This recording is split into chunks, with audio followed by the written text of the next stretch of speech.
Hola, Lisandri.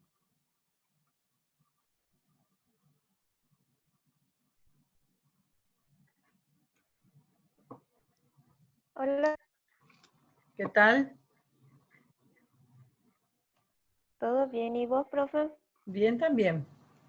Hola, Víctor. Buenas tardes, profe. ¿Cómo están? Bien, Y ya prácticamente finiquitando el semestre, ¿verdad?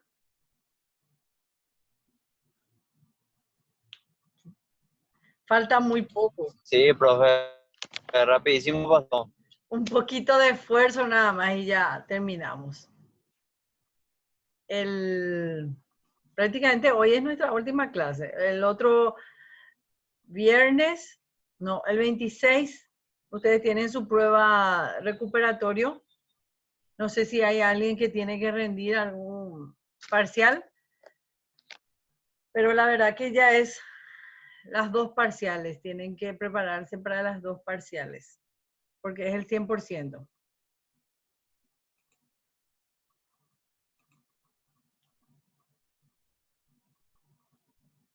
Y bueno, vamos a iniciar nuestra clase de hoy, continuando con la unidad 5. Hoy va a ser un poquito extenso, ya como es el último ya de la clase, entonces vamos a culminar ya. Y se trata de lo que estábamos hablando en el video anterior de la semana pasada sobre la ley de los rendimientos marginales decrecientes, la cual dice que a medida que se incrementan cantidades iguales de un factor, hay un punto donde los incrementos en la producción son menores. O sea que llega siempre un punto en donde la producción aumenta a medida que vamos agregando un factor, la cual llega a un punto, dice, en donde siempre va a ir decreciendo. Por eso es que se convierte en una ley, debido a que esto ocurre y a que siempre va a ser un factor, una situación en donde todo lo que tiende a subir baja, ¿verdad? La productividad del trabajo, dice, puede aumentar si mejora la tecnología. Eso ya sabemos de por siempre, de que siempre cuando hay mejora tecnológica hay mejor productividad. Aunque los rendimientos del trabajo en un proceso de producción determinado sean decrecientes, que es lo que está ocurriendo, ¿verdad? Siempre va a haber un momento en que vamos a ir decreciendo. Esta es la forma en que se comporta la ley de los rendimientos decrecientes en forma gráfica. Vamos a ver las etapas de producción en el corto plazo.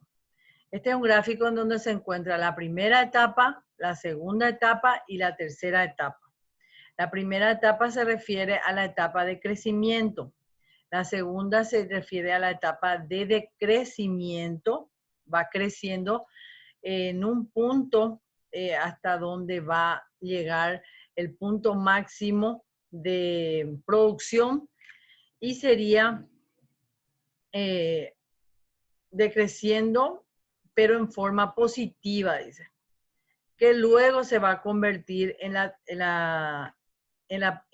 tercera etapa, que viene a ser la parte negativa. La tercera parte sería la etapa negativa. Estos gráficos sería el producto total, sería la franja azul. Tenemos el producto promedio del trabajo y el producto marginal, cuáles son los puntos que estuvimos analizando en la primera parte donde hablamos del producto total, producto marginal y el producto medio, o sea, el producto promedio del trabajo. Esos son los tres puntos los tres conceptos que tenemos que manejar en el corto plazo durante la producción. Vamos a analizar cada etapa. En la etapa creciente, que es la primera etapa que yo les había mostrado, al emplear unidades adicionales del factor variable, en este caso, por ejemplo, vamos a suponer de que sea el factor trabajo, el producto total aumenta en un ritmo creciente, dice. Es decir, la aportación del producto total del último factor variable es mayor que la aportación del factor anterior. Esto se debe a que la división del trabajo permite generar los beneficios de la especialización, lo que aumenta la producción a un ritmo creciente. Eventualmente comienza a aplicar la ley de los rendimientos decrecientes.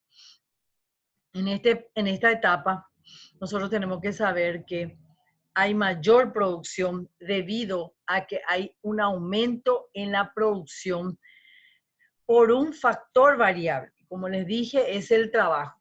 Nosotros vamos aumentando la cantidad de trabajadores. Eso hace de que haya un mayor aporte en el factor anterior, dice. Debido a que el trabajo, si uno tiene más trabajadores, por supuesto de que ahí va a surgir el beneficio de la especialización. Ustedes saben lo que dice Adam Smith, de que es muy importante la especialización en cada función de los trabajadores. ¿Para qué? Para que haya mayor productividad. Uno ya sabe qué es su función, cómo es la que va surgiendo esa función, esa especialización para que pueda haber mejor productividad. Estaba yo analizando, ¿verdad? De que no sé si ustedes conocen la pizzería Milagros. No sé si ustedes conocen, ¿verdad? Pero yo muy poco, no suelo consumir mucho de ese negocio, pero me dicen de que tiene mucha gente, de que tiene mucho éxito, por más de que se tarde mucho, por ejemplo, en la entrega del producto. Y quiero comparar nomás en el sentido de que una empresa siempre va a tener mejor productividad cuando realiza la función de cada trabajador en forma eficiente, debido a que ellos, por ejemplo, van a tener mucho más éxito. Es lo mismo que pasa con la empresa de McDonald's, por ejemplo. McDonald's se destaca en que su producto inmediatamente ya se obtiene. Uno va a la caja y sale ya con el producto prácticamente en mano. ¿Por qué? Porque trabaja eficientemente, vamos a decir, de que todos tienen especializados sus funciones, todos tienen una función específica. Eso hace de que haya una mejor productividad. Yo le voy agregando más trabajadores, pero cada trabajador tiene su función. Eso también, al parecer, tengo entendido que ese negocio de Milagros le faltaría una especialización en la función de cada uno de sus trabajadores. Tendría que, en el corto plazo, ir modificando de hecho que se van a modificar los factores variables, lo que podría ser a corto plazo, por ejemplo, como la materia prima, por ejemplo, agregar más trabajadores, pero en el largo plazo podría aumentar esa productividad debido a que podría ampliar su planta, podría ampliar su negocio o más en maquinarias que puedan hacer que el servicio sea más rápido. Entonces, ellos tienen una meta, tienen que tener un objetivo de a largo plazo para poder tener un mejor producto, aparte de un mejor producto, porque me dicen que es muy bueno su producto, mejor servicio. Entonces, esa es la etapa en que ellos están ahora creciendo, pero puede ir decreciendo si es que no va mejorando su función o sus beneficios en la especialización de cada función del trabajador. Entonces, esta es una etapa creciente que hay que siempre tratar de cuidar, ¿verdad? Esta es la representación gráfica donde nos muestra que en la etapa creciente el producto total crece, aumenta en un ritmo creciente, dice, que sería esta franja verde. Sería la etapa 1. Entonces, es ahí donde les dije que hay mayor productividad debido al aumento de un factor variable y que produce en una forma, a un ritmo creciente. Ahora, ¿cuál sería la segunda etapa? La etapa decreciente. Al emplear unidades adicionales del factor variable, el producto total aumenta en un ritmo decreciente. Es decir, la aportación del producto total del último factor variable es menor que la aportación del factor anterior, pero positivo, dice. O sea que sigue la producción en un menor porcentaje, en una menor aportación, todavía positivo, ¿verdad? Pero va a llegar, por cierto, en forma negativa. Esto se debe a que al aumentar el factor variable en combinación al factor fijo, que es lo que yo les dije, aumenta el trabajo, pero no aumenta el factor fijo, que sería capital, el producto marginal de este factor variable comienza a disminuir. Va a llegar un momento en que si ellos no llegan a aumentar también el factor fijo, entonces ahí es lo que va a empezar a disminuir. Esta es una etapa decreciente, que sería su representación gráfica, la franja roja. Va creciendo, pero en forma decreciente.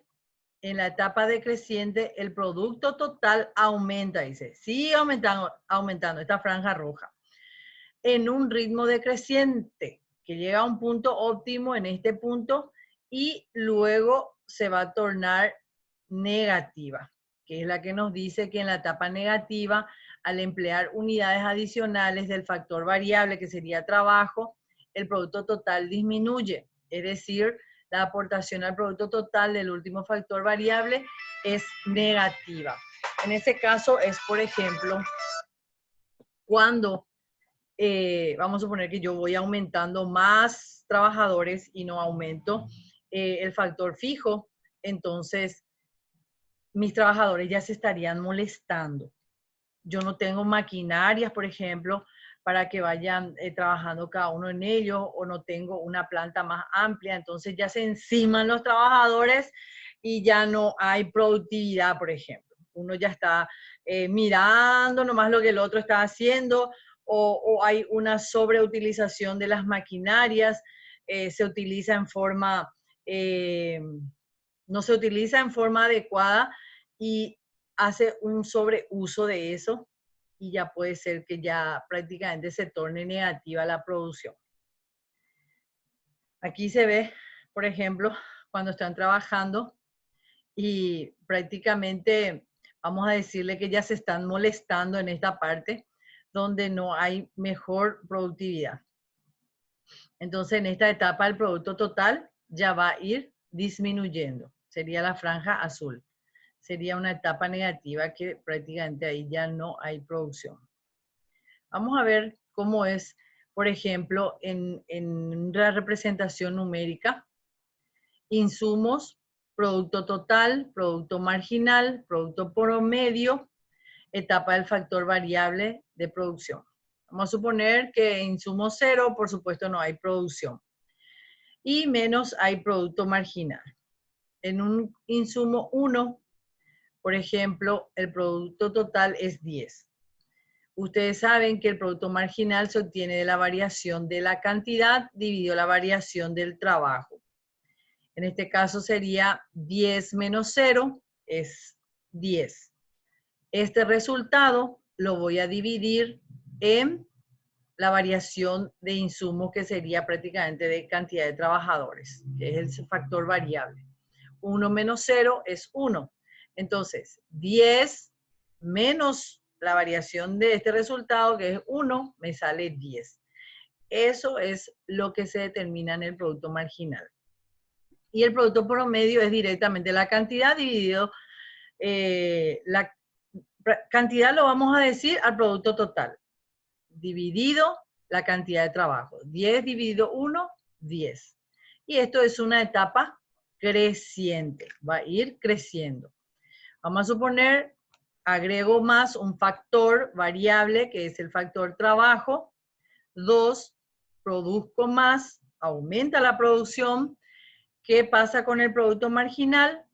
Va creciendo y el producto promedio también va creciendo. Entonces es una etapa creciente. Aumento la cantidad de trabajo, ya son 3, aumenta mi producción. ¿Qué pasa con mi producto marginal? Ya desciende, ya va a ir descendiendo, pero en un resultado positivo. El producto medio aún sigue, tiene una descendencia un poquito menos del 12,5, sería 12,33, significa que va decreciendo. Por eso tiene una etapa decreciente. Aumento cada vez más trabajadores, aumenta mi producción, cada vez sigue decreciendo mi producto marginal y mi producto promedio, la cual sigo decreciendo a un resultado negativo. Aumenta mi producción, disminuye cada vez más mi producto marginal, mi producto promedio y la etapa del factor es decreciente. En el sexto trabajador, la misma cosa. En el séptimo trabajador, sigue habiendo más trabajadores, más producción, pero cada vez es menos mi crecimiento en cuanto a producto marginal y producto medio. Pero en el octavo trabajador, la producción ya es negativa. Ya no voy a producir más. Aquí es donde ellos ya se molestan, ya no producen. Y el producto marginal ya es negativo y el producto promedio es mucho menos que el anterior. Por eso es un signo negativo. Recuérdense que el producto marginal es lo que determina realmente si vale o no la pena ir aumentando o no la cantidad de trabajadores o de un factor variable, porque es lo que nos dice que a medida que vamos aumentando un factor variable, cómo se va a comportar la producción marginal. Eso es para que ustedes tengan como de referencia numérica y puedan entender mejor el concepto. En el corto plazo es el periodo en el que solo algunos insumos, las variables pueden ajustarse. Es lo que estuve diciendo, solamente algunos insumos, ya sea, por ejemplo, materia prima, ya sea el trabajo, algunos otros insumos que solamente pueden ajustarse, pero el factor fijo no. O sea que el factor capital es un factor fijo que difícilmente varía en el corto plazo. En el corto plazo, los factores fijos, tales como planta y el equipo, no pueden modificarse o ajustarse en su totalidad.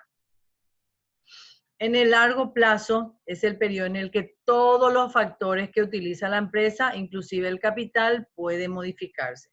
Yo creo que varias veces ya estuvimos repitiendo esa parte, entonces esto es para que quede registrado entonces de lo que estuvimos diciendo. Bueno, vamos a analizar ahora lo que es la isocuanta. La isocuanta es un término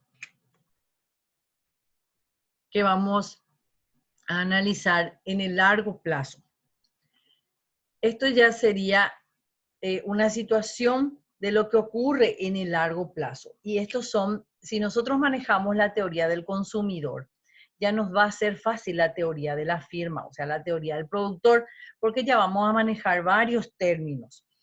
Es prácticamente mucha similitud con lo que ocurre en la teoría del consumidor, ocurre en la teoría del productor. Solamente que es en otros términos, desde el otro lado de lo que es el consumidor.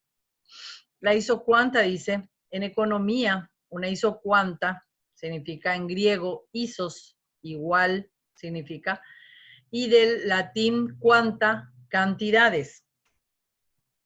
Igual cantidades sería. Muestra las diferentes combinaciones del trabajo y el capital.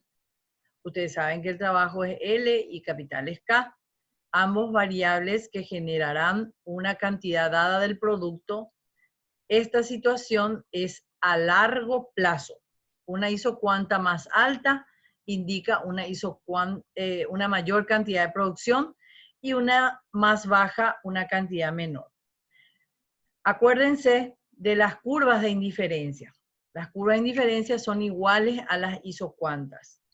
En este caso, cuando hablamos de curva de indiferencia, estamos hablando de dos bienes, ¿se acuerdan? Helado y jugo. Cuando, por ejemplo, yo combinaba más jugo y menos helado, igual me satisfacía de la misma manera. En este caso, son dos factores, trabajo y capital. La combinación de ambos factores, vamos a suponer más trabajo, menos capital, o viceversa, igual me reporta la misma satisfacción, o sea, la misma producción. También la isocuanta tiene las mismas características de la curva de indiferencia. No se cortan, tiene pendiente negativa y son muchas combinaciones que cuanto más se alejan del origen, son más producción, más nivel de producción que puede realizar la empresa. Las isocuantas brindan importante información a la empresa para poder responder a las variaciones de precio en los mercados. Fíjense que en esta situación las isocuantas entonces nos va a dar una respuesta muy importante a la hora de fijar o de variar los precios en los mercados. Análisis de toma de decisiones también. Para eso también sirve la isocuanta. El conocimiento de dichas curvas puede ayudar a escoger entre varias alternativas de producción para escoger la combinación que mejor se adecue en un momento dado, para obtener los mejores rendimientos de los distintos factores que afectan dicha curva, para elevar la eficiencia de la empresa. La vez pasada estuvimos analizando lo que era eficiencia económica, eficiencia técnica. Es importante siempre diferenciar que la eficiencia técnica es cuando realmente utilizamos de la mejor manera posible, no más de lo que tenemos en cuanto a nuestros factores. Un empresario, por ejemplo, puede ser eficiente utilizando todos sus recursos, pero no va a ser eficaz en el sentido de que a lo mejor pudo tener en un alto costo esa eficiencia. A lo mejor llegó a la meta, pero en un alto costo, que ustedes saben que cuando una empresa tiene un alto costo, a la larga no va a funcionar mucho tiempo. Hay empresarios que, por ejemplo, no llegaron a la meta, pero utilizan eficientemente sus factores productivos, no llegan en forma eficiente, ¿verdad? Entonces, la eficiencia económica, ustedes saben que es algo que ya se valora en forma monetaria, en unidades monetarias, entonces es ahí donde se nota la eficiencia técnica. Y por supuesto, un buen empresario tiene que llegar a ser eficiente y eficaz en cuanto a su producción. Ambas combinaciones. Esto viene a ser la producción de dos factores variables. Aquí ya nosotros vamos a hacer dos factores variables. ¿Cuáles son? No más solamente cantidad de trabajos. Aquí ya va a ser también el capital. Por eso es que estamos combinando el trabajo y el capital, cuando son dos factores variables las que utilizamos. Y la isocuanta nos muestra esa combinación posible de todas esa cantidad de trabajo como capital. Y todo eso se da en el largo plazo.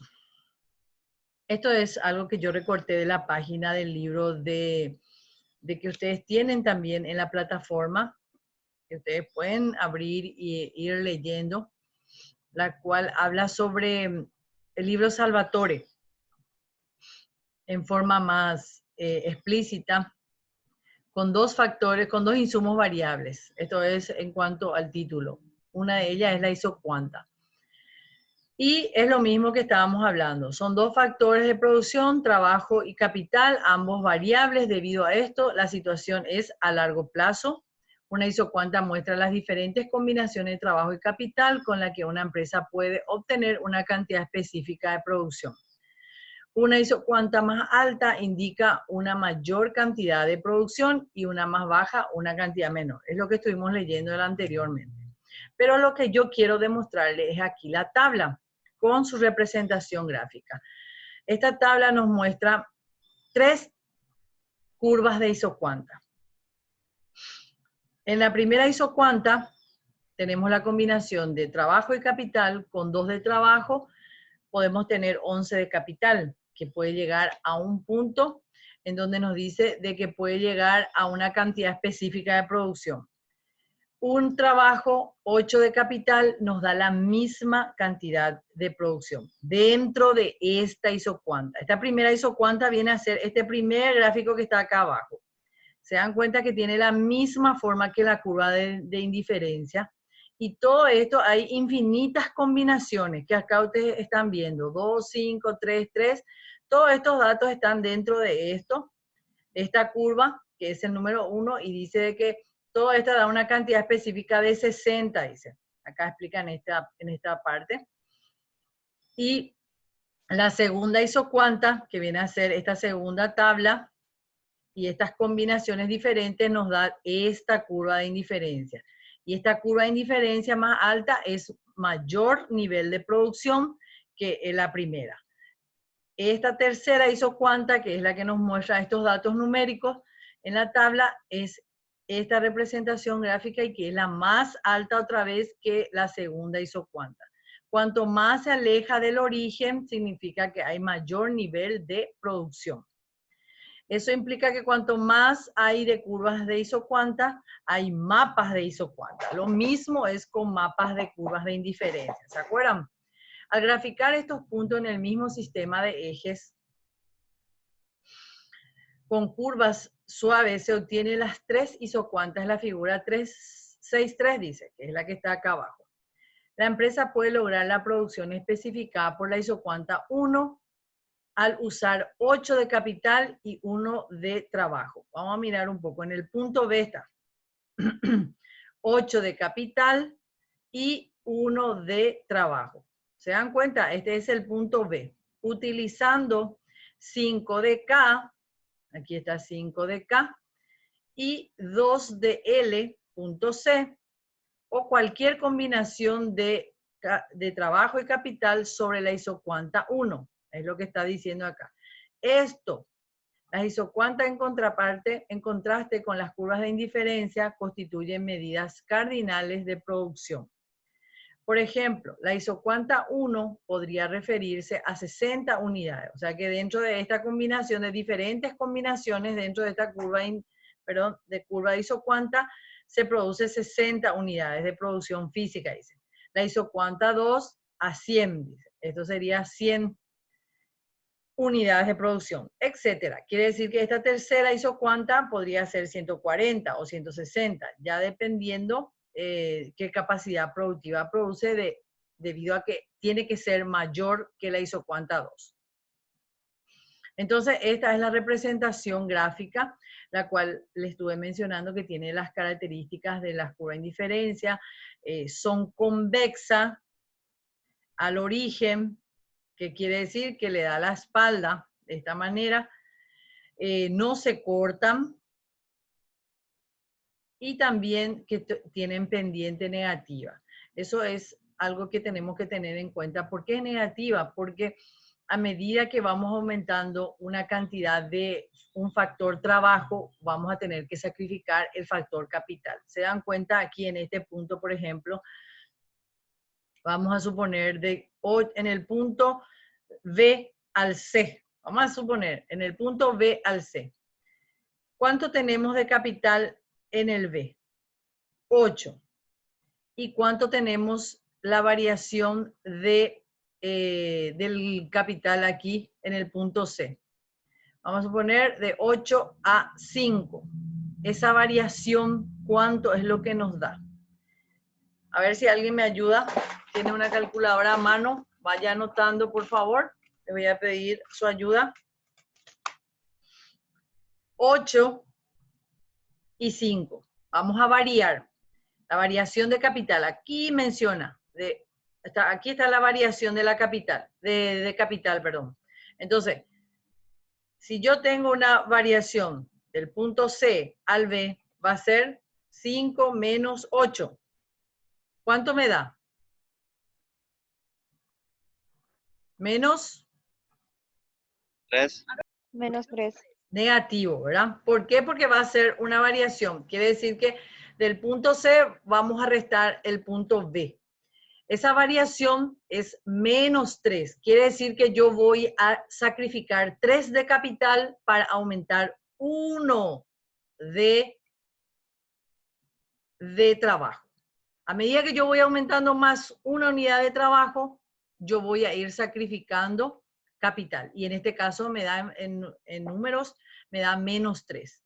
Por eso tiene esa situación de una pendiente negativa, porque vamos a ir sacrificando un bien. Todo eso siempre en la misma isocuanta. O sea que esta isocuanta. Puede ocurrir aquí también la segunda isocuanta, pero estamos haciendo un ejemplo nada más a la hora de demostrar en forma numérica. Entonces es por eso de que es pendiente negativa.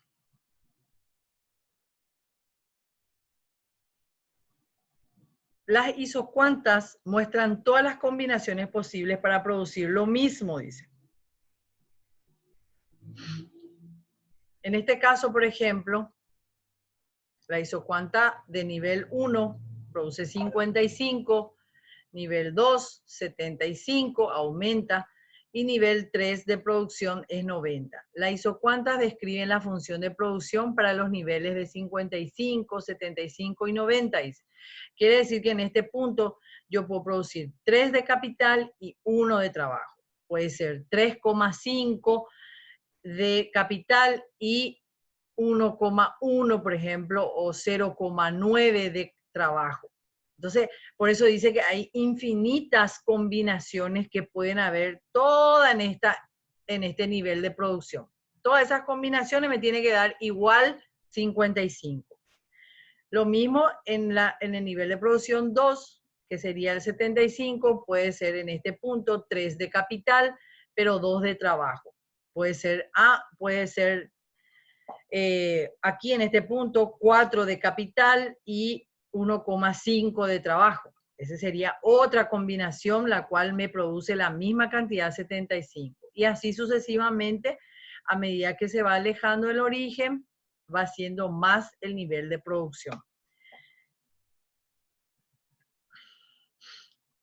Isocuantas se utiliza para empresas que tienen solamente 2 factores de producción, trabajo y capital, los cuales son variables, por lo que se dice que es una situación a largo plazo. Las isocuantas son curvas construidas uniendo los puntos en los cuales se obtiene una cantidad específica de producción mediante diversas combinaciones de trabajo y capital. Una isocuanta más alta indica una mayor cantidad de producción y viceversa, que ya estuvimos analizando. Ahora, ¿cuáles son sus características? Nunca se cruzan, son convexas respecto al origen y en la parte significativa tiene pendiente negativa, que ya les expliqué por qué es negativa. Y también otra característica que podemos mencionar, que cuanto más se alejan del origen, es más alto el nivel de producción. Entonces podemos considerar esos 4 tipos de características para la isocuanta. Agregándole a estos 3, uno más, que es la que a medida que se va alejando del origen, hay más nivel de producción. Sustitución de los factores.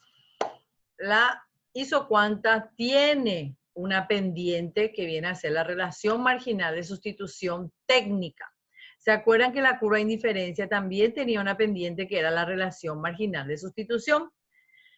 En este caso le vamos a agregar el término técnica de factores, trabajo y capital. Acuérdense también de que cuando hablamos de teoría de la producción, estamos hablando de 2 factores, trabajo y capital. Pero cuando estamos hablando de la teoría del consumidor, estamos hablando de 2 bienes.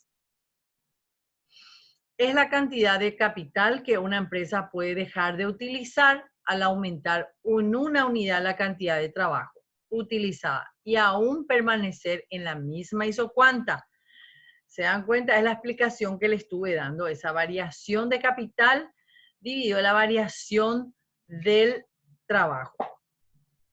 Entonces, yo voy a dejar de obtener menor cantidad de capital para aumentar una unidad de trabajo. Esa es la relación marginal de sustitución. Por eso habla de marginal, porque vamos agregando una unidad de trabajo y vamos sustituyendo la parte técnica. Una decisión de los directivos puede alterar los factores para sustituirlo. O sea que la decisión de directivos puede hacer que dejemos de utilizar cuánto de capital para aumentar cuánto de trabajo, por ejemplo. La relación marginal de sustitución técnica, al igual que la relación marginal de sustitución, se expresan en unidades positivas. O sea que nosotros vamos a convertirlo en positiva si sale negativa, ¿verdad? Porque de hecho que el resultado es negativo. ¿Por qué? Porque vamos a ir sacrificando más capital para aumentar una unidad de trabajo. Y cada vez eso se viene disminuyendo. O sea que la relación marginal de sustitución va a ir decreciendo. También es igual al producto marginal del trabajo dividido al producto marginal del capital. Entonces, acuérdense de que la relación marginal de sustitución técnica es igual a al producto marginal del trabajo y al producto marginal del capital. Esto es lo mismo si yo digo relación marginal de sustitución técnica, que ya tienen que saber que es la pendiente de la isocuanta en teoría del consumidor. Aquí tenemos la fórmula. Aquí da un signo negativo demostrando que es la variación de la cantidad de capital dividido la variación de la cantidad de trabajo. O sea que sería de esta forma, simplificando de esta forma. De hecho que aquí ya le sacó el signo negativo, entonces, porque se expresan en unidades positivas, dice. Entonces, la relación marginal de sustitución técnica es igual a la variación de la capital, del capital, mejor dicho, dividido la variación de la cantidad de trabajo, manteniendo fijo el nivel de cantidad. Seguimos la producción con dos factores variables. La relación marginal de sustitución técnica decreciente, dice, disminuye, ojo con esto, a medida que nos desplazamos en sentido descendente a lo largo de la isocuanta. Es decir, que las isocuantas son convexas. La productividad de cualquier factor es limitada a medida que se sustituye más capital por trabajo en el proceso de producción. La productividad del capital disminuye. La producción sucesiva necesita una combinación equilibrada de ambos. ¿Por qué dice equilibrada? Porque si es que no va a ir disminuyendo capital con respecto al trabajo, entonces no hay equilibrio dentro de esa misma isocuanta. A ver si hay una forma de demostrar esa situación. Quiero mostrarles cómo es lo que se torna aquí. En este caso, por ejemplo, la variación del capital, dice, sobre esta misma isocuanta, aquí va a ser menos 3. O sea que 3 voy a renunciar al capital para aumentar una unidad de trabajo. Pero cada vez que va disminuyendo, dice, a medida que va descendiendo en la misma isocuanta. Si hacemos una variación del punto C al punto D, ahí ya va a ser menos mi relación marginal de sustitución técnica. Aquí ya va a ser menos 2. Haga nomás la prueba de punto D, que viene a ser 3, al punto C, que viene a ser 5. ¿Cuánto va a ser mi variación? 3 menos 5 menos 2. O sea que cada vez más me va a costar menos sustituir factor capital a la unidad de trabajo. Aquí en el punto D al punto E ya va a ser mucho menos. Por eso dice que A medida que va descendiendo sobre la misma isocuanta, la relación marginal de sustitución técnica va decreciendo. Por eso dice que disminuye a medida que nos desplazamos en sentido descendente a lo largo de la isocuanta. Es decir, que las isocuantas son convexas. Por eso son convexas. Bueno. Vuelve a repetir en este punto. La relación marginal de sustitución técnica disminuye a medida que nos desplazamos descendentemente a lo largo de la isocuanta. También es descendente, nos dice que la productividad en cualquier factor es limitada. Es convexa como las curvas de indiferencia que ya analizamos. Y la relación marginal de sustitución técnica y la productividad marginal, la variación de la producción a causa de una variación de trabajo. Eso es lo que nos dice que la productividad marginal nos da a raíz de una variación de la producción a causa de la variación de trabajo. Hay una variación de producción. ¿Por qué? Porque varía la cantidad de trabajo. Aquí tenemos producto marginal del trabajo con respecto a la variación de la cantidad de trabajo. Bueno, ese entonces es un punto que analizamos a largo plazo con dos factores variables. Seguimos analizando con dos factores y en este caso es el isocosto. Acá ya incluye la parte monetaria, los costos, los gastos sería también.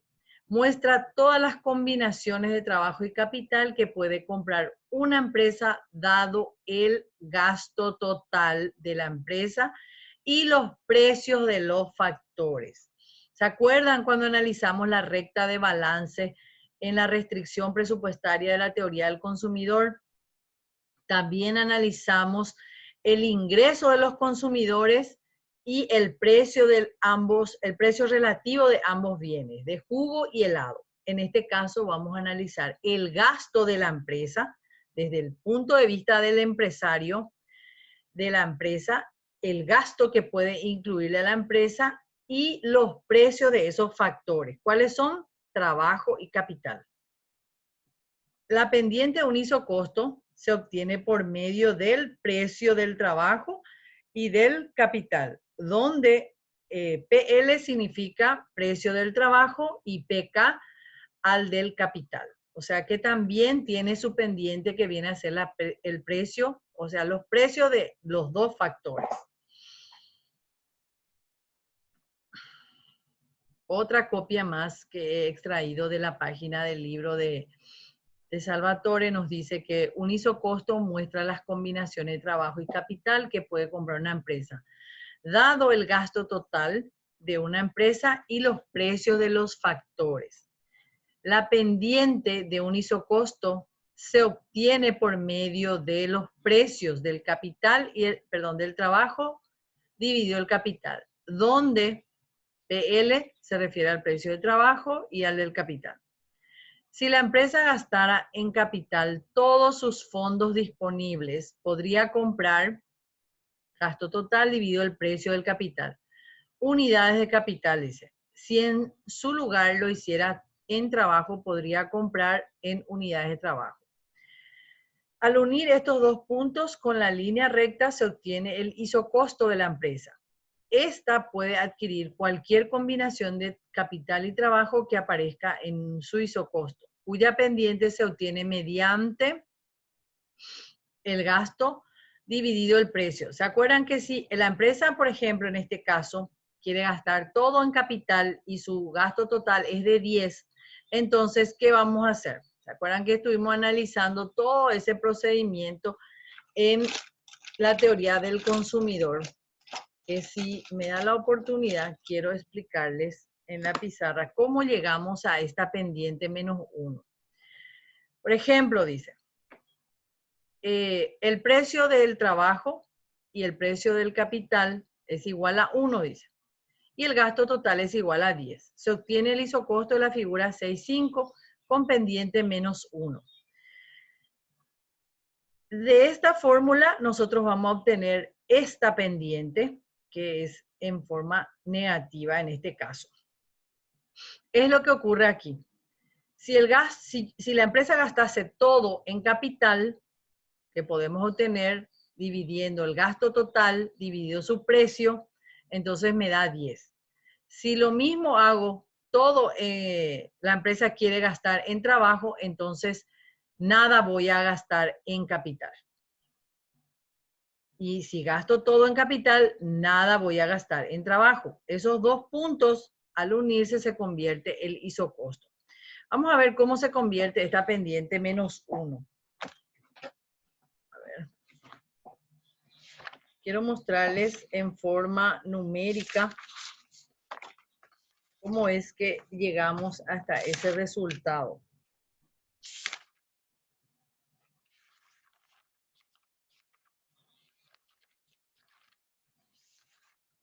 Es importante que ustedes interpreten el ejemplo para poder determinar la fórmula. A ver, voy a dejar de compartir y vamos a irnos a la pizarra un ratito para poder explicarles. Nos decía como dato que el precio del trabajo y del capital es $1 y que el gasto total es $10. Vamos a suponer, ustedes saben la fórmula, ¿se acuerdan de la fórmula de teoría del consumidor? Gasto total en este caso es igual. Si nosotros hablásemos, vamos a suponer primeramente que estamos hablando del costo total, el precio del capital del trabajo. Cuando hablamos del precio del trabajo, vamos a tener en cuenta la W, que viene a ser salario.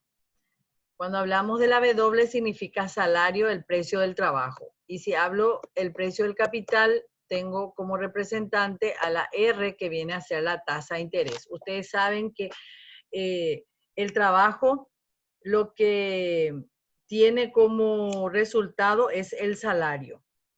Y el capital, lo que tiene como resultado es la tasa de interés.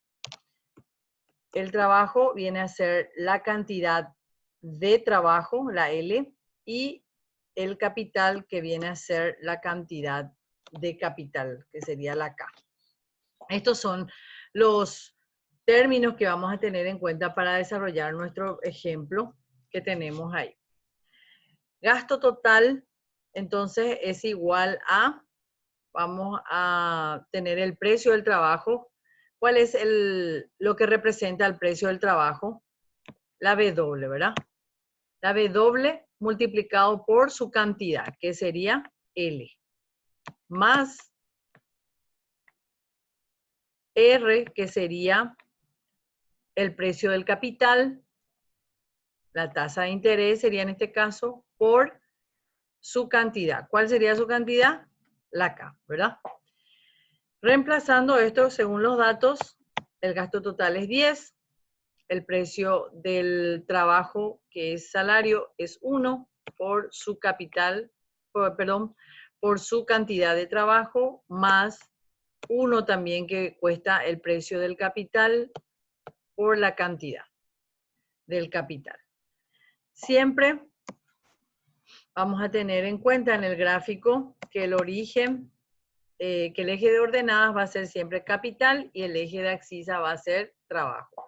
Y si yo quiero despejar, siempre voy a despejar la K, que viene a ser el eje de ordenadas.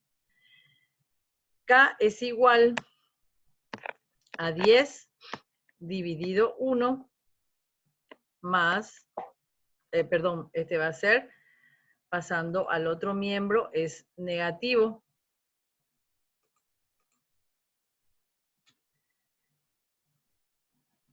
$10 menos, en este caso sería 1, esto que está sumando pasa a restar, y el que está multiplicando pasa a dividir. Entonces, nuestro resultado va a ser que K es igual a 10 menos 1. 1K. Entonces, aquí nos muestra de que K es igual a 10. ¿Y cuánto es nuestra pendiente? Menos 1. Y se van a dar cuenta en el material que estuvimos analizando, la pendiente de este resultado es menos 1. Aquí entonces yo obtengo de que todo mi gasto, si yo quiero gastar todo en capital, entonces nada voy a poder gastar de trabajo. ¿Por qué? Porque mi gasto total es de $10. Ahora, si yo quiero gastar todo en trabajo, ¿cómo voy a hacer? Lo voy a dividir, gasto total dividido el precio del trabajo. ¿Y cuánto es mi gasto total? 10 dividido el precio. ¿Cuánto viene a ser? 10. Y sería entonces 10 también, entonces mi cantidad, mi dólar gastado en trabajo y nada de capital. ¿Por qué? Porque también tengo que tener en cuenta que hasta ahí solamente puede mi empresa gastar. Y al unir esos dos puntos es lo que yo obtengo mi isocosto. Es el mismo procedimiento que hacemos cuando realizamos la restricción presupuestaria. Esto es igual que la teoría del consumidor. Esto es para mostrarles entonces a la hora de demostrar de dónde salía esta pendiente menos 1. Al hacer todo ese procedimiento nosotros llegamos a obtener esta pendiente y obtuvimos el isocosto de gasto total de la empresa 10. No es que 10 y 10 es lo que va a gastar, no va a ser, por ejemplo, que tiene que obtener 10 de capital y 10 de trabajo. No, solamente tiene 10 de gasto total la empresa. El isocosto muestra todas las diversas combinaciones de factores, trabajo y capital, dado el gasto total de la empresa y los precios de los factores. O sea que se tiene que tener en cuenta lo que puede gastar la empresa de acuerdo al precio de los factores. Su pendiente es negativa, en este caso, precio del factor trabajo y dividido el precio del factor capital.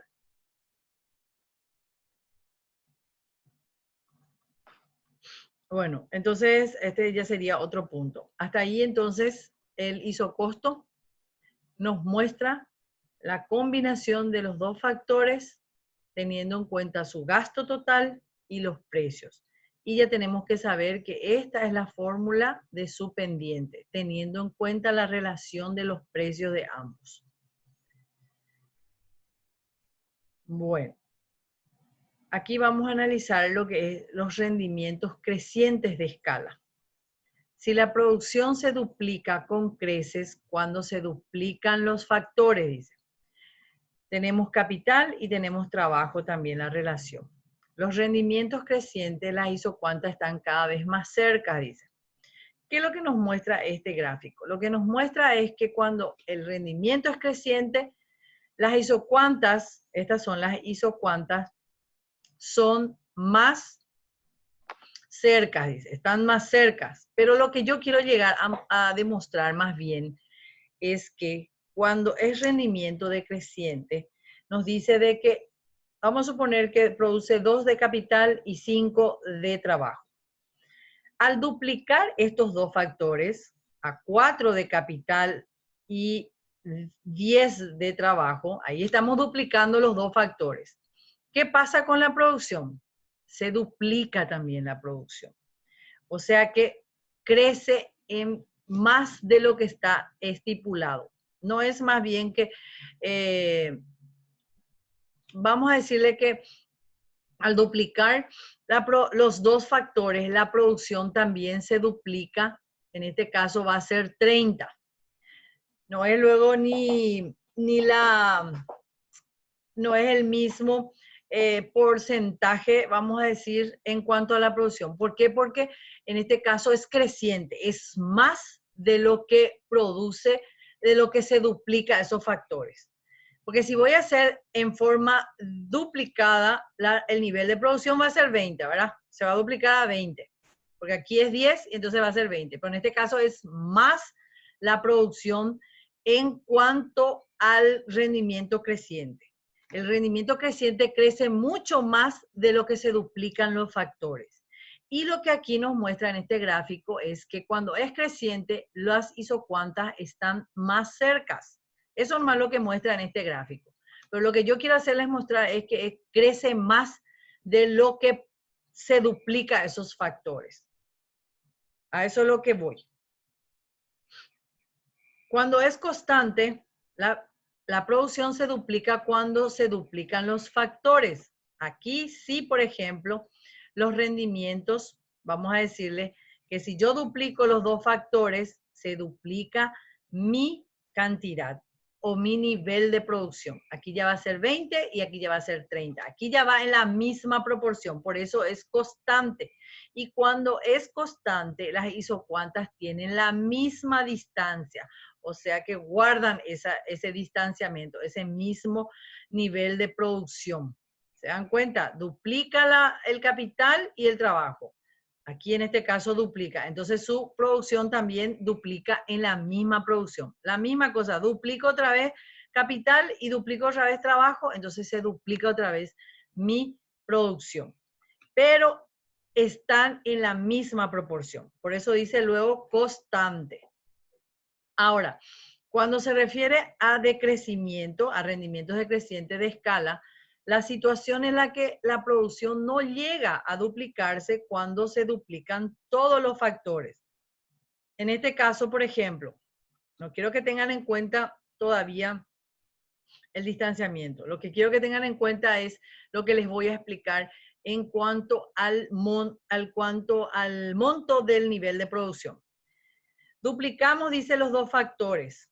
Aquí el nivel de producción es 15. De 10 pasó a 15. Estoy explicando en una forma de que quiero de que se den cuenta lo que dice esta explicación. Que la producción no llega a duplicarse. De 10 a 15 no significa que está duplicándose. ¿Por qué? Porque está creciendo en un rendimiento decreciente. O sea que crece, pero en forma decreciente.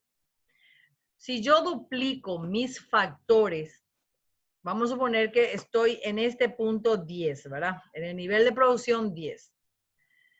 Yo duplico mis dos factores, pero mi producción no se duplica si va a ser 15 aquí. Vamos a suponer que aquí sea 15. Aumentó de 10 a 15, pero no en la misma proporción que se duplicó mis factores. Eso es lo que quiero que noten, el significado de este concepto. Que la producción no llega a duplicarse cuando se duplican los factores. En este gráfico lo que nos muestra es que las isocuantas, cuando es rendimiento decreciente, se alejan, dice. ¿Qué quiere decir eso? Que se encuentra esto más lejos que esta isocuanta. O sea que puede ser mucho más alejada si es que crece en ritmo decreciente. Pero yo quiero que ustedes entiendan el concepto de cuando dice rendimientos decrecientes, la producción, el nivel de producción no se duplica cuando se duplican los factores productivos. Eso es lo que quiero que entiendan.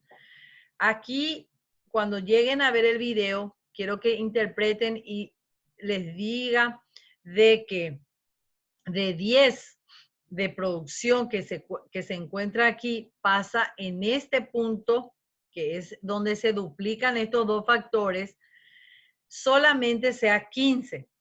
Aquí debería de ser 15 para que demuestre realmente este concepto. Y así nosotros podamos notar de que crece, pero en ritmo decreciente. Y cuando son decrecientes, el distanciamiento es más lejano. Cuando es Crecientes son cercanos. Cuando es constante se separan en la misma proporción. Y cuando es decreciente se alejan. Eso es lo que muestra este gráfico. Pero yo lo que quiero es más que interpreten el concepto. Que se crecen pero a un ritmo decreciente. Bueno. Aquí vamos a hablar de los cambios tecnológicos. Gran parte del incremento de la producción ha derivado del cambio tecnológico, el cual mejora la productividad y aumenta el nivel de vida. Ustedes saben que cuando ya tenemos una mejor productividad debido al mejor cambio tecnológico, también aumenta nuestro nivel de vida, que es el objetivo final de todo ser humano, ¿verdad? El cambio tecnológico desplaza la función de la producción en sentido ascendente o hacia arriba.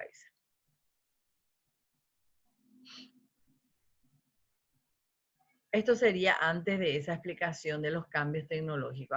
Aquí tenemos, por ejemplo, la explicación en forma más resumida de los rendimientos de escala. Todo esto a largo plazo. Se refiere a la tasa a la que aumenta la producción cuando se aumenta simultáneamente las cantidades de los factores productivos. Rendimientos constantes cuando el producto total varía en la misma proporción en los que hacen los factores. Ahí está, la misma proporción cuando es constante. Decreciente a escala cuando el producto total crece en una proporción menor a la que lo hacen los factores productivos. Y crecientes cuando el producto total crece en una proporción mayor a la que lo hacen los factores productivos. Esto es para que tengan un resumen final de los rendimientos de escala en cuanto al concepto. Bueno, continuando entonces con los cambios tecnológicos, hay muchos ejemplos de cambios tecnológicos como ser aviones de gran tamaño, fibras ópticas, las telecomunicaciones, las mejoras en las tecnologías de computación, etc. Otras formas son más útiles, son más sutiles, como es el caso de una empresa que ajusta su proceso productivo para reducir el desperdicio y aumentar la producción. Todo esto es en base a los cambios tecnológicos. También dice que se distingue la innovación del proceso, se presenta cuando el nuevo conocimiento de ingeniería mejora las técnicas de producción de los productos existentes. Es importante siempre conocer nuevas formas de procedimiento técnico. ¿A qué se refiere? A que podamos, de repente hay formas más simples de realizar alguna técnica de producción. Vamos a suponer en cuanto a si queremos cultivar un fruto, entonces existe una forma más sencilla o una forma técnica más moderna, la cual hace que crezca más rápido. Y todo eso hace de nuevos conocimientos que hace que mejore la producción y los productos. Esa sería innovación de proceso. Y esa innovación de proceso lo aplicamos en la producción. Se introducen productos nuevos o mejorados al mercado. Ahí ya cuando tenemos tu proceso, vamos a suponer que tu producción fue una mejora en cuanto a nuevos conocimientos, fue más rápido el crecimiento de tu producto. Entonces, ese producto nuevo hace que sea ya mejorado en el mercado. Vamos a suponer que ese fruto que estuviste produciendo, ese producto que obtuviste rápidamente fue utilizado ya mejor en el mercado. El banano, por ejemplo. La banana ya utilizaste en un frasco como para poder realizar una torta de banana, qué sé yo. Industrializado ya, ¿verdad? Entonces, esas son las innovaciones que pueden producirse al utilizar conocimientos de una mejora técnica, porque esa mejora técnica es la que tiene que conocer el ser humano o la persona que está procesando para que así podamos obtener un producto mejor y más rápido también. Por ejemplo, una innovación de procesos le permite a las empresas lograr una mayor producción con los mismos insumos o producir lo mismo con menos insumos. En otras palabras, es equivalente a un desplazamiento en la función de producción. La productividad crece debido a las economías de escala, así como al cambio tecnológico. Las economías de escala y producción masiva han sido elementos importantes del crecimiento de la productividad durante el siglo XX. Todo esto es un crecimiento de la productividad a partir de las economías de escala. Ustedes ya saben lo que es la economía de escala. Y bueno, esa sería una parte que ya dejo de compartir y poder compartir la última parte ya de esta unidad, que sería la segunda parte. Vamos a hablar ya del equilibrio del productor y el excedente del productor. Ya muy poco ya falta. ¿Cómo obtenemos el equilibrio del productor? Ustedes saben que existe también equilibrio del consumidor, por lo tanto también hay equilibrio del productor. Un productor está en equilibrio cuando maximiza la producción para el gasto total determinado. Cuando yo hablo de maximiza la producción, estoy hablando de la isocuanta. Y cuando estoy hablando del gasto total determinado, estoy hablando del isocosto. O sea que el productor llega a un equilibrio cuando ambas situaciones se cruzan o se tornan tangentes, el productor está en equilibrio. Otra manera de decir lo anterior es que un productor está en equilibrio cuando alcanza la isocuanta más alta, dado el isocosto particular. Ustedes saben que hay varias isocuantas y la isocuanta más alta que se cruce con el isocosto, que sea tangente, o sea que al gasto que puede tener la empresa es lo que llega el productor a un equilibrio. Esto ocurre cuando la isocuanta es tangente al isocosto, dice. En el punto de tangencia, la pendiente absoluta de la isocuanta es igual a la pendiente absoluta del isocosto. ¿Cuál es la pendiente de la isocuanta? Es la relación marginal de sustitución técnica igual a la pendiente absoluta del isocosto, que viene a ser los precios de los dos factores, trabajo y capital. Aquí está. La relación o la tasa marginal de sustitución técnica del trabajo y capital es igual al precio del trabajo y del capital. La relación de ambos. Es muy importante, chicos, esta parte para que ustedes puedan entender el equilibrio del consumidor. Acá prácticamente está la regla de lo que es el concepto de equilibrio del consumidor. La tasa marginal de sustitución técnica del trabajo y capital se refiere a la cantidad que una empresa puede dejar de utilizar al aumentar en una unidad la cantidad del trabajo utilizada y aún permanecer en la misma isocuanta. Eso ya estuvimos analizando. La tasa marginal de sustitución técnica del trabajo y capital también es igual al producto marginal del trabajo y al producto marginal del capital. O sea que esta relación es lo mismo si yo digo la relación o la tasa marginal de sustitución técnica. A medida que la empresa desciende por una isocuanta, disminuye la tasa marginal de sustitución del trabajo y del capital. Eso también tienen que manejar muy bien. Disminuye esto. Por eso tiene esa forma de convexa. Bueno, debido a que la tasa marginal de sustitución del trabajo y capital es igual al producto marginal del trabajo dividido el producto marginal capital en equilibrio, obtenemos de esta manera. El producto marginal del trabajo dividido el producto marginal del capital es igual, esto es la pendiente de la isocuanta, y es igual al precio, a la relación de los precios de los factores trabajo y capital. Esto es lo que llamamos equilibrio del productor. Aquí cuando esto se iguala, ese equilibrio, llega el productor a obtener el óptimo nivel de producción. Podemos decir también de esta manera, que sería el producto marginal de la última unidad monetaria gastada en el trabajo es igual al producto marginal de la última unidad monetaria gastada en capital.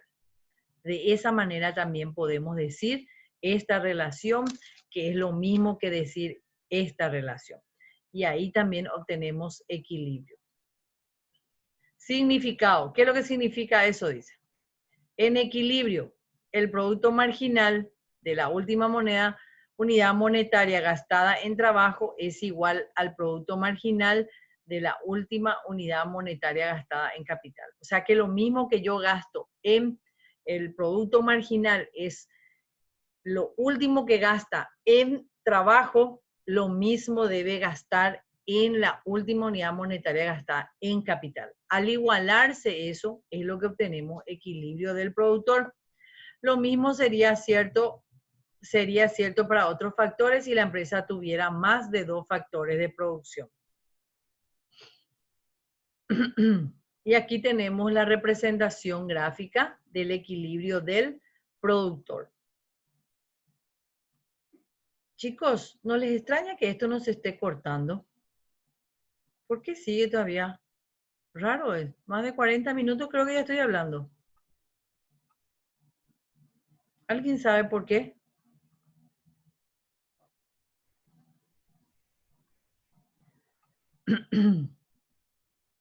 Nadie sabe, ¿verdad? Bueno, vamos a ver qué dice en este ejemplo. Al reunir en el mismo sistema de ejes, o sea que en este eje de coordenadas, donde el eje de ordenada está el capital y en el eje de abscisa está el trabajo, se encuentran las isocuantas de la empresa de la figura 6.3 que habíamos analizado. Y estas son las isocuantas, 1, 2 y 3. Y su isocosto, figura 5, la cual estuvimos analizando, que viene a ser esta línea que se corta entre ambos ejes. ¿Es posible determinar el punto de equilibrio del productor? Esto lo da el punto M de la figura 6.6. La empresa no puede alcanzar la isocuanta 3 con su isocosto, dice. Quiere decir que en esta isocuanta la empresa puede producir más alto, pero no le alcanza su gasto. Entonces, por eso dice que la empresa no puede alcanzar esa isocuanta. O sea que no, acá produce, pero no le alcanza ese gasto, que es solamente hasta este punto, como nos muestra en el gráfico. Pero si yo estoy sobre este nivel de producción 1, isocuanta 1, aquí yo produzco 100, ¿verdad?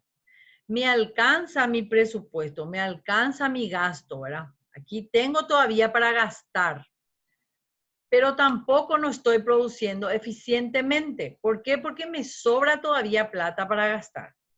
Yo voy a gastar hasta donde mi nivel de producción me dé. O sea que en esta isocuanta 2, con tangente al mi gasto total, que sería mi isocosto, es lo que yo obtengo un equilibrio. Quiere decir que la empresa, si se produjera a lo largo de la isocuanta 1, no estaría maximizando la producción, dice luego. O sea que produce un nivel de 60 que estábamos analizando hace rato, pero su gasto total es todavía alcanzable, o sea que se puede todavía gastar. Todo esta franja puede todavía alcanzar, y por eso dice que no está trabajando, no está obteniendo una máxima en la producción. Quiere decir que yo puedo producir una máxima en la isocuanta 2 con mi gasto total. La isocuanta 2 es la más alta que puede alcanzar la empresa con su isocosto. Así, a fin de llegar al equilibrio, la empresa debe gastar $5 de su gasto total en comprar 5 de capital. Aquí está 5, que sería en el punto M, porque el punto M es el equilibrio. Quiere decir que en este punto M yo tengo 5 de capital con 5 de presupuesto, $5. ¿Por qué $5? Porque me sobra otra vez un $5 para gastar en trabajo. ¿Y cuánto voy a gastar? Según la M, aquí en este punto va a estar 5 de trabajo. Por eso es que $5 restantes compra 5 de trabajo. No puede ser $10 como estábamos diciendo que tenía. ¿Por qué? Porque si va a ser $10 en capital, entonces no le va a alcanzar nada de trabajo. Pero si es $10 para trabajo, no le va a alcanzar tampoco para capital. Por eso es que este punto de M es lo que determina la cantidad de lo que va a gastar según el presupuesto que tiene. Solamente tiene 10 para gastar. Entonces, entre esos 10, tiene que haber una cierta cantidad de capital y una cierta cantidad de trabajo para que le alcance su presupuesto.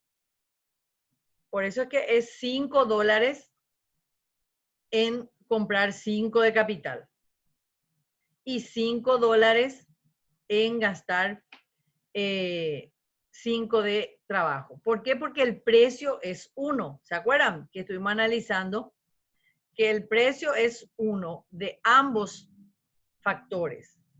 Por eso es que es 5 por 1, 5 por $5 es lo que me alcanza mi presupuesto de alcanzar un gasto total de 10, porque yo no puedo gastar más de lo que yo no dispongo. Es lo mismo que ustedes, por ejemplo, como empresarios o como personas también, que tienen un ingreso y ustedes están gastando más de lo que ustedes están recibiendo. Ustedes no pueden gastar más sin contar con ese dinero. Primero hay que recibir ese dinero y en base a eso ir presupuestando y gastando. Es por eso de que aquí tenemos la fórmula que ustedes saben que la tasa marginal de sustitución, que es la pendiente de la isocuanta del trabajo y capital, es igual al producto marginal. Es lo mismo que decir producto marginal del trabajo dividido el producto marginal del capital. Esto es lo mismo que es lo mismo en un equilibrio, a la pendiente de la isocuanta. Esta pendiente de la isocuanta es igual a la pendiente del isocosto, que viene a ser el precio del trabajo dividido el precio del capital. Todo eso es igual a 1, porque el precio de ambos era 1, según este ejemplo. Por eso estaba hablando del ejemplo, es un ejemplo nada más. Y bueno, ya graficando nuestro equilibrio, nosotros podemos obtener lo que es la ruta de expansión. Si la empresa cambia su gasto total, mientras los precios de trabajo y capital son constantes, su isocosto se desplaza paralelamente a sí mismo y lo haría hacia arriba si aumenta el gasto total y hacia abajo si este disminuye. Es lo mismo que ocurre con la recta presupuestaria, ¿se acuerdan? Si aumentaba tu ingreso, se desplazaba hacia arriba, hacia el lado derecho en forma paralela. Si disminuía tu ingreso, bajaba en forma paralela, siempre y cuando se mantienen los precios de ambos bienes. Pero en este caso son precios de los factores, que sería trabajo y capital.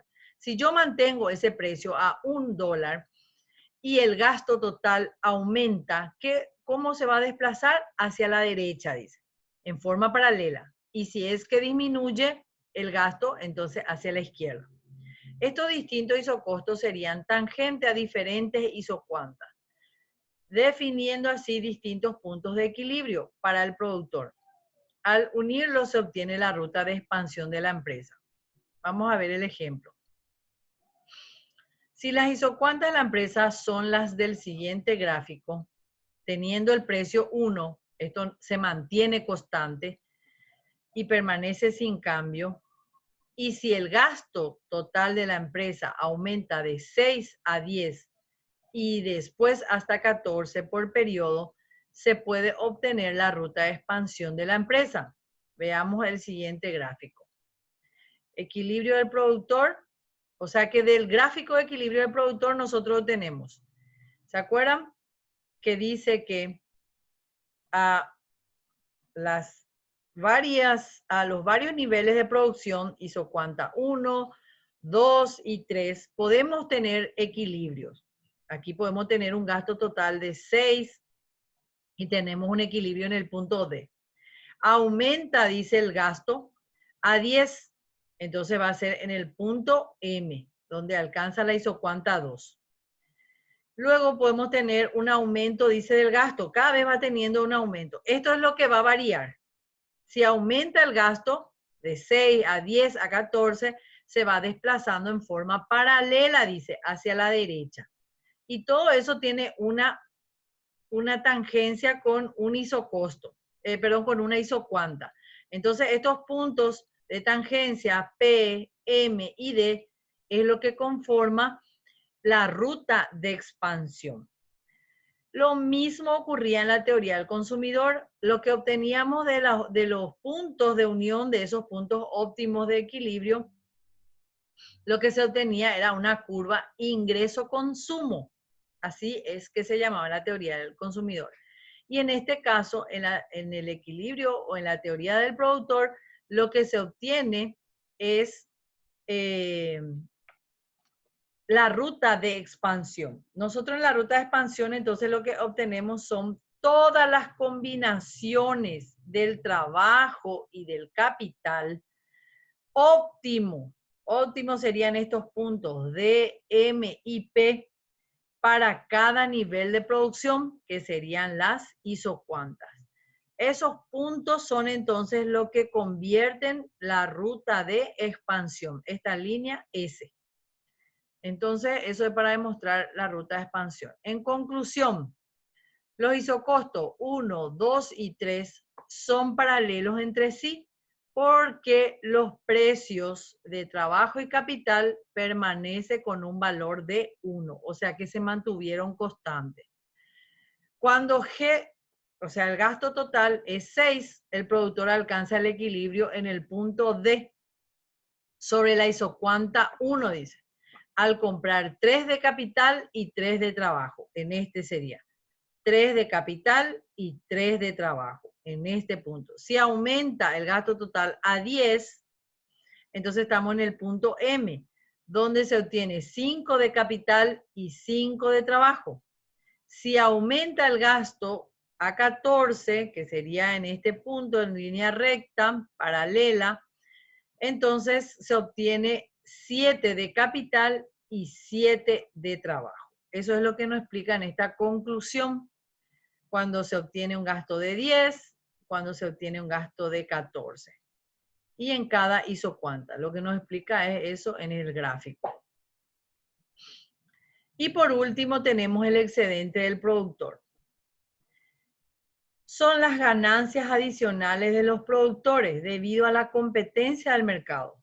Es la diferencia entre el precio que realmente recibe el productor y el mínimo que está dispuesto a recibir.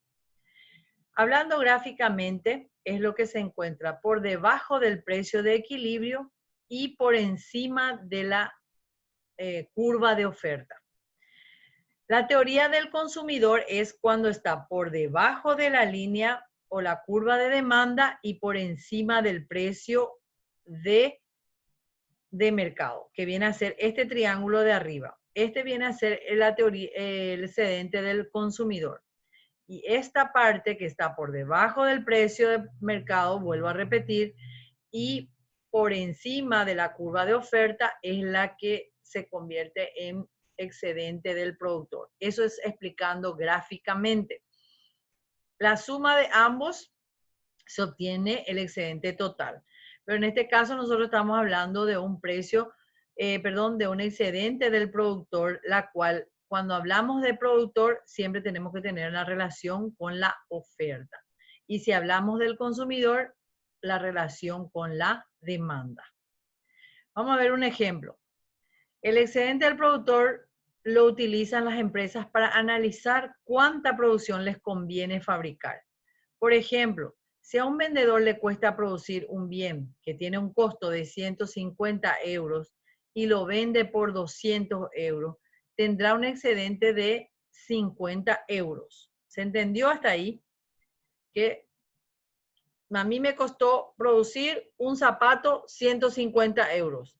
Vendí por 200. ¿Qué quiere decir? Que yo tengo un excedente, una ganancia. Si el precio de mercado fuese 130 y a mí me costó luego 150, el producto no participaría en él, ya que no ganaría un excedente y por lo tanto no le sale rentable entrar en ese mercado.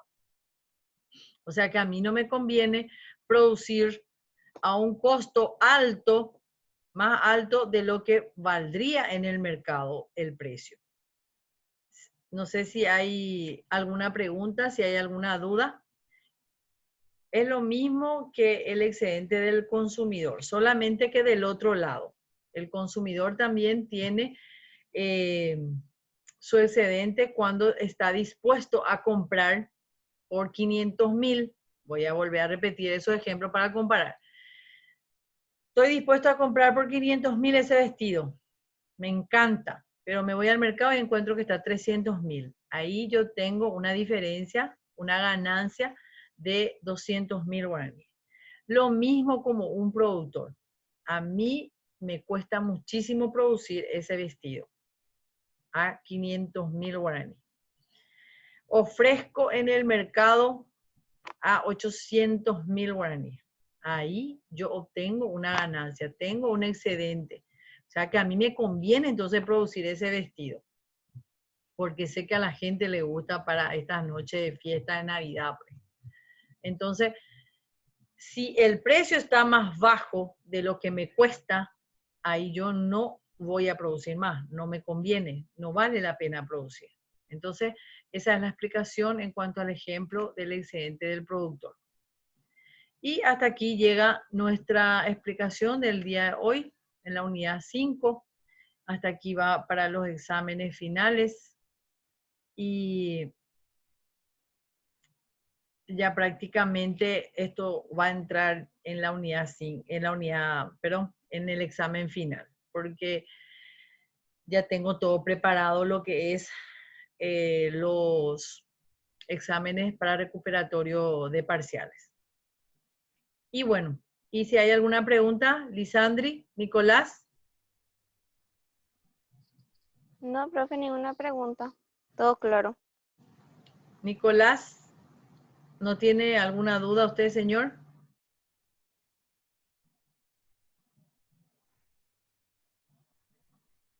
No está Nicolás. Bueno, entonces muchísimas gracias por la participación y cualquier duda, estoy en el grupo de WhatsApp. Nos vemos, chicos. Voy a hacer algunas preguntas en el foro. ¿Está bien? Bueno, profe. Chaucito. Feliz fin de semana.